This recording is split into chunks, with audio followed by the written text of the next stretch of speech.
Hi, I'm Susan Wong. Welcome back to today's episode. Tupelo High School celebrated its annual awards day ceremony for freshmen, sophomore, and junior grades. To make this year extra special, awarded students came into the Performing Arts Center through a golden carpet. There were several awards to recognize students' achievements, including Honor Scholar, ACT Scholar, and Department Awards. Student of Merit and Student of the Year were also named.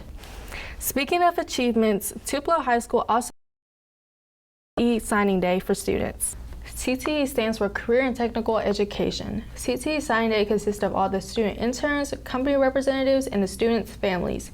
The students receive certificates for all the hours they spent interning, and Ms. Hudson, who is over work-based learning, tells us about the opportunities the CTE signing opens up. Opportunities, that give that student the chance to go ahead and go from high school, and the day they graduate, they have a job.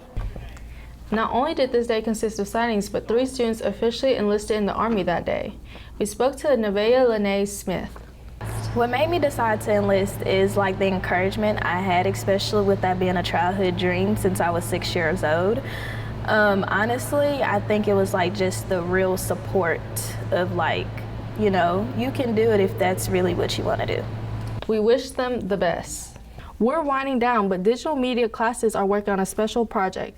Albany gives us more. Andrea Adams brought new projects to her classroom as she gave her digital media classes the opportunity to make school books for children. Well, actually, this is a TSA competition, and I took a student down to competition to compete in a children's book, and I thought it was a great idea to see all the other kids' books, so I thought, why not bring it back here and allow my students to do it. Jackson Teagues discusses the difficulties of coming up with topics for a story and what led to the discovery of how he wanted to converse the book.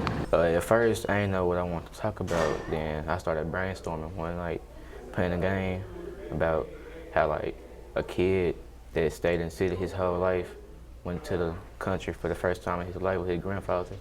Ms. Adams challenged all of her students to examine their self-skills by their writing. Our graphic design class, so a lot of kids think, well, I don't want to write, I want to design. So this was just an assignment that encouraged creativity. Jackson was met with a lot of obstacles when writing his kid's book, but he shared what part he treasured the most.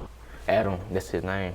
He went to the country and he fell in mud because he had to watch the pigs. Students are taking a copy of their hard-earned work home. Ms. Adams' consideration is not going unnoticed. She is sending the rest of them to Africa. So I am doing 2 copies of every book. So I'll send a book home with each kid, and then the other copy, I'm actually going to ship them to Africa, to the schools out there for those kids. They are truly making a difference and having an impact way across the country. I'm Albany Knight, and this is WTHS News. Thanks, Albany, for that inspirational story.